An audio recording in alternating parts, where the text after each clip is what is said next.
तो आज की मौजूदा हालत में ये पूरी गवर्नमेंट फ्लॉप हो चुकी है। राहुल गांधी ने कहा है कि हमको डरना नहीं, इनका जम के मुकाबला करना है। उनका नारा है डरो मत।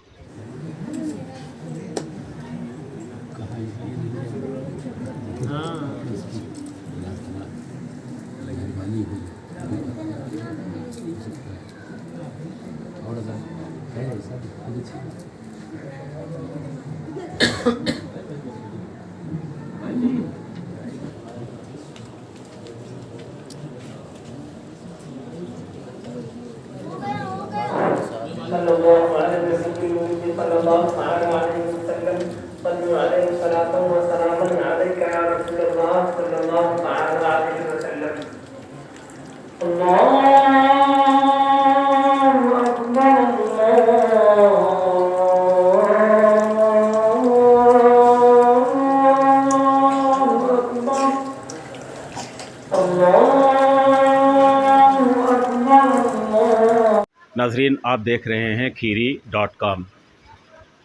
रमज़ानुल मुबारक का दूसरा अशरा शुरू हो चुका है और जैसे जैसे रमज़ान का महीना आगे बढ़ रहा है वैसे वैसे इफ़्तार की जो इज्तिमाई तक़रीबात हैं उनका सिलसिला भी शुरू हो चुका है।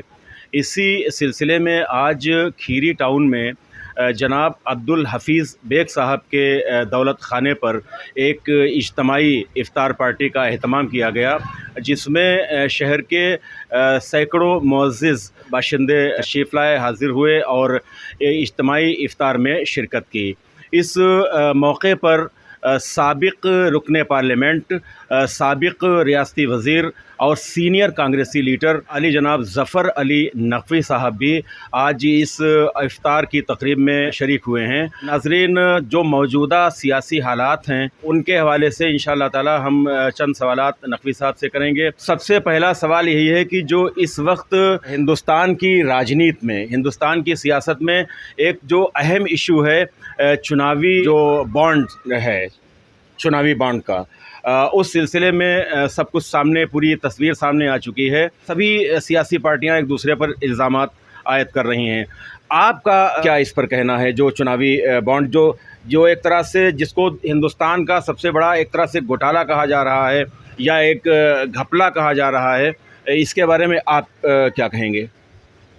देखिए, इस वक्त मौजूदा सरकार जो है वो बुरी तरीके से चारों तरफ से करप्शन में फंस गई है और दूसरी पार्टियों के ऊपर कर बताती है। जैसे पुरानी मसल है उल्टा चोर कोतवाल को डांटे, तो आज ऐसी सूरत के अंदर जो बॉन्ड का घोटाला हुआ है, अरबों रुपए का घोटाला है, इसमें सुप्रीम कोर्ट ने भी संज्ञान लिया है और उसके पास भी ये क्वेश्चन आया हुआ है, उसकी जांच चल रही है और उसमें ये लोग बुरी तरीके से फंस जाएंगे। अब ये लोग सुप्रीम कोर्ट को भी नहीं मानते, उसकी इन्होंने इस हद तक बेईमानी करी है कि इलेक्शन कमीशन के चेयरमैन को अपॉइंट करने के लिए सुप्रीम कोर्ट के चीफ जस्टिस का नाम आया, उसको हटा दिया। अब इससे बड़ी बात क्या हो सकती है कि चीफ जस्टिस को उस कमेटी से हटा दिया जाए, क्योंकि वे जानते हैं कि फंस जाएंगे तो फिर हमारी जगह कहीं और यहाँ नहीं हो, कहीं और होगी। ये इस वक्त मुद्दा चुनाव जीतने का ये नहीं है कि जीत के हुकूमत बनाए, उससे बड़ा मुद्दा ये है कि अगर हम न जीते तो हमारी जगह कहीं और होगी और हम फिर ज़िंदगी भर जो अपने करतूत किए हैं उसमें सारी हम फंस जाएंगे और सारे जो पुलवामा से लगा के और जोया जज से लगा के और जितने भी लोग हैं, इतनी इंक्वायरी हो जाएंगी कि शायद जितने मुकदमे इन्होंने झूठे किस्म के आदम खां पे लगाए हैं उसके दुगने मुकदमे इन पे वो झूठे हैं, ये सही मुकदमे होंगे जिसमें लोग फंसेंगे। तो आज की मौजूदा हालत में ये पूरी गवर्नमेंट फ्लॉप हो चुकी है, करप्ट हो चुकी है। कोई भी दकीका ये बाकी नहीं रख रहे हैं कि जिसके तहत वो हुकूमत न बना पाए। आज़ाद हिंदुस्तान में पहली बार हुआ है, बल्कि हिंदुस्तान में क्यों बैरून हुकूमत में भी, कि मौजूदा चीफ मिनिस्टरों को जेल ले जाया जा रहा है, मौजूदा एमपी के खिलाफ ईडी छापे हो रही है और जो बीजेपी ज्वाइन कर ले उसके लिए सब 10 खून माफ़ है। केजरीवाल जी ने कहा था कि हमसे भी कहा बीजेपी ज्वाइन कर लिए तो आपको माफ़ी मिल जाएगी, लेकिन उन्होंने ऐसा नहीं किया। तो अफसोस की बात है कि करप्शन से फंसी हुई है और घोटाले की भरमार है, और ये सरकार बुरी तरीके से फंस चुकी है, सारी आवाम जानती है, और सुप्रीम कोर्ट के फैसले का हम लोग इंतज़ार कर रहे हैं। चुनावी जो बांड है, इस तरह से एक बहुत बड़ा एक घोटाला है ये हिंदुस्तान का, वो सुप्रीम कोर्ट की मुदाखलत के बाद में जग ज़ाहिर तो हो गया, और इस बात का भी पूरी तरह से ख़ुलासा हो चुका है कि किसने किसको कितना दिया है, इस बात का भी ख़ुलासा हो चुका है। लेकिन इतना खुलासा होना क्या काफ़ी है, या इसके लिए ये ज़रूरी नहीं है कि सुप्रीम कोर्ट की निगरानी में एसआईटी की तश्कील हो और वो इसकी जांच करे, और इसमें जो लोग भी मुलव्विस हैं, किसी भी वो सियासी पार्टी के लोग हों, इसमें मुलव्विस हैं, तो उनके ख़िलाफ़ कोई कार्रवाई की जाए? देखिए, सही बात तो ये है कि सुप्रीम कोर्ट अपनी तरीके से एक कमेटी बनाए जिसके तहत की जांच की जाए, और इतना खुल गया है कि जिन लोगों से पैसे लिए हैं उन्हीं लोगों का वो पैसे दिए हैं, खर्चा माफ़ उनका किया है, टैक्स माफ़ किए हैं, और उनको उभारा है, और गवर्नमेंट के ख़जाने से उनको पैसा दिया गया है। तो इधर पैसा लीजिए, उधर पैसा दीजिए, ये स्कीम हुई है। अगर सुप्रीम कोर्ट की कमेटी बन जाती है तो मैं सोचता हूँ ये सब फंस जाएंगे, और इनका छुटकारा इनको नहीं मिलने का है। और मेरी भी ये डिमांड है कि सुप्रीम कोर्ट की तरफ से कमेटी बनना चाहिए, ताकि दूध का दूध और पानी का पानी हो जाए। केजरीवाल की गिरफ्तारी पर क्या कहेंगे? देखिए, केजरीवाल ने बहुत काम किया है, और इनको इसके ऊपर जांच करना चाहिए था। कोई बात हुई, वो इसमें इन्वॉल्व डायरेक्ट नहीं है। आपने बिना इन्वॉल्व डायरेक्ट किए हुए आपने इस तरीके से एक चुनी हुई हुकूमत को गिराना चाहा। केजरीवाल से कहा कि तुम पार्टी बीजेपी ज्वाइन कर लो, ये केजरीवाल का कहना था, उसने मना कर दिया। तो ये एक डिक्टेटरशिप है, एक तानाशाही है, ये हिटलरशाही है, जिसको यहाँ की आवाम बर्दाश्त नहीं करेगी। क्या केजरीवाल की गिरफ्तारी से भारतीय जनता पार्टी को कोई नुकसान होगा इलेक्शन में? देखिए, जानते हैं कि केजरीवाल पूरे हिंदुस्तान का दौरा करेंगे, इनके खिलाफ इलेक्शन लड़ चुके हैं पंजाब में और दिल्ली में ख़ास तौर से, और उनकी जो कमेटी बन रही है उत्तर प्रदेश में भी है, गोवा में भी उनकी अच्छी मेजॉरिटी है।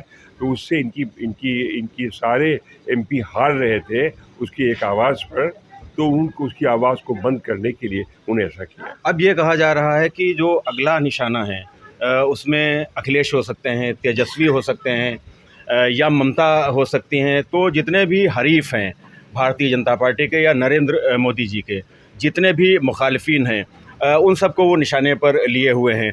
किस तरह चुनाव का आगाज़ हो चुका है, चुनाव का बिगुल बज चुका है, इन हालात में किस तरह से जो अपोजिशन है, यानी इंडिया ख़ास तौर से जो इत्तेहाद है, वो किस तरह से भारतीय जनता पार्टी का मुकाबला करेगा?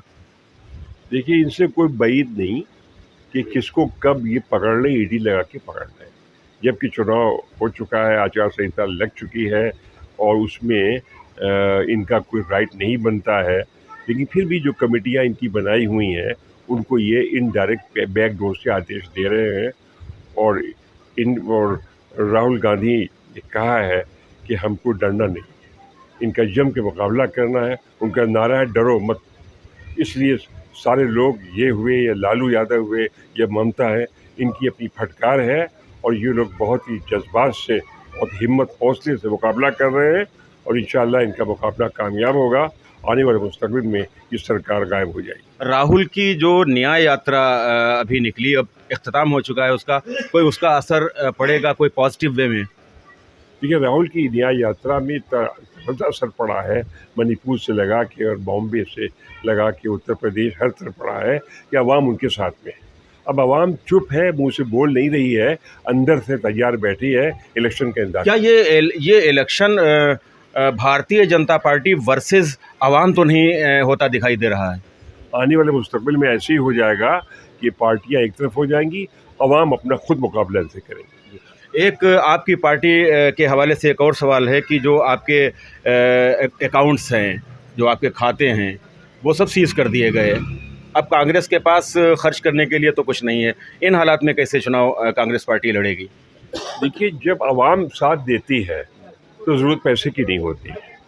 पैसे की ज़रूरत आवाम के लिए होती है कि उसको हम रुझान करें, पब्लिसिटी करें और अपनी अपनी बैनर, पोस्टर, झंडे लगाएं और झोले में पैसे रखें वगैरह वगैरह। लेकिन जब आवाम अपने हाथ में इलेक्शन ले लेगी तो पैसे की कोई ज़रूरत नहीं है। आवाम वर्सेस सरकार चुनाव होगा तो फिर ये हमको ज़रूरत ज़्यादा पैसे की नहीं पड़ेगी। अब की बार 400 पार, इस पर क्या कहेंगे? ये सोचना ये होगा अब की बार 100 पार होंगे कि नहीं होंगे, इसके ऊपर आवाम सोच रही है। उसमें गिनती गलत वो दे गए, बल्कि 4 की जगह 1 होना चाहिए था, वो 4 गलती से बोल गए। अब की बार 100 पार होंगे कि नहीं होंगे, ये सवालिया निशान है। यूपी में इंडिया कितनी सीटें निकाल पा रही है? देखिए, इंडिया मिलजुला के आज के हालात में आवाम का हमारा उम्मीद पाई जाती है कि हम कम से कम 40 से 50% सीट ले लेंगे, ये हमको उम्मीद पाई जाती है। लखीमपुर खीरी ज़िला जो आपका आबाई ज़िला है, और इस लखीमपुर खीरी ज़िले की जो 8 विधानसभा सीटें हैं, भारतीय जनता पार्टी उन पे काबिज़ है। और कभी लखीमपुर खीरी ज़िला कांग्रेस का गढ़ माना जाता था, उसके बाद में फिर समाजवादी पार्टी का गढ़ माना जाने लगा। लेकिन पिछले 2 चुनाव जो विधानसभा के हुए हैं, सभी सीटों पर भारतीय जनता पार्टी काबिज़ है। और अब चूँकि पार्लिमानी इलेक्शन का आगाज़ हो चुका है, और ये जो सीट लखीमपुर की जो सीट है, खीरी सीट, खीरी पार्लिमानी सीट, वो समाजवादी पार्टी के खाते में गई है।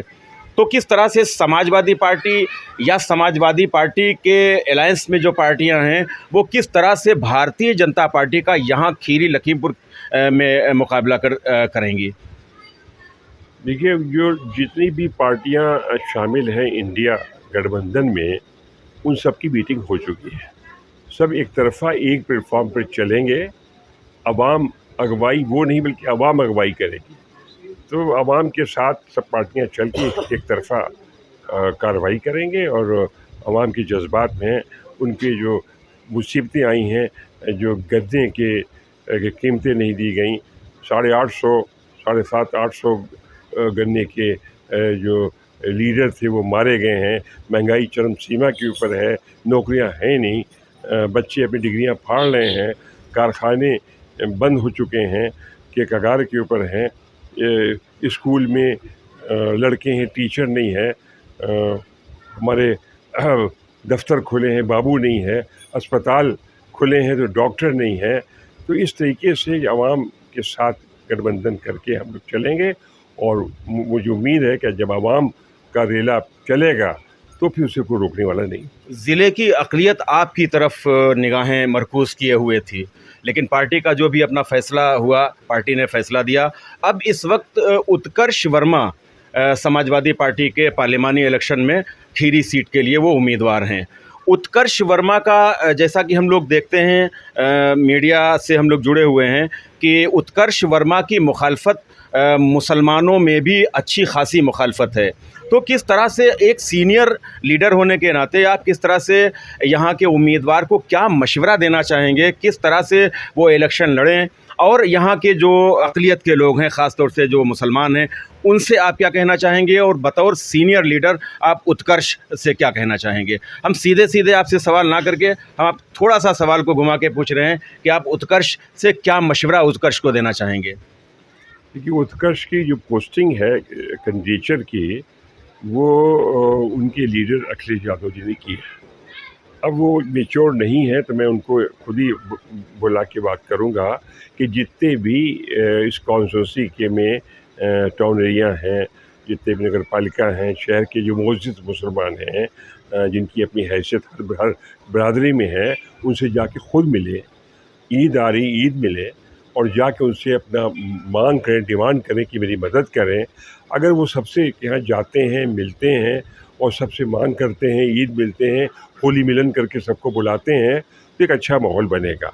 तो मैं चाहूँगा कि वो सारे जो मोअज़्ज़िज़ हज़रात हैं, मुसलमानों के लीडर हैं, हाजी हैं, हाफिज़ हैं, कारी हैं, मदरसे के लोग हैं, बरादरी के लोग हैं, उनके पास ज़ाती तौर पर जाकर उनकी दुआएं लें और उनसे जाकर उनसे बात करें। यही मैं उनको कहूँगा।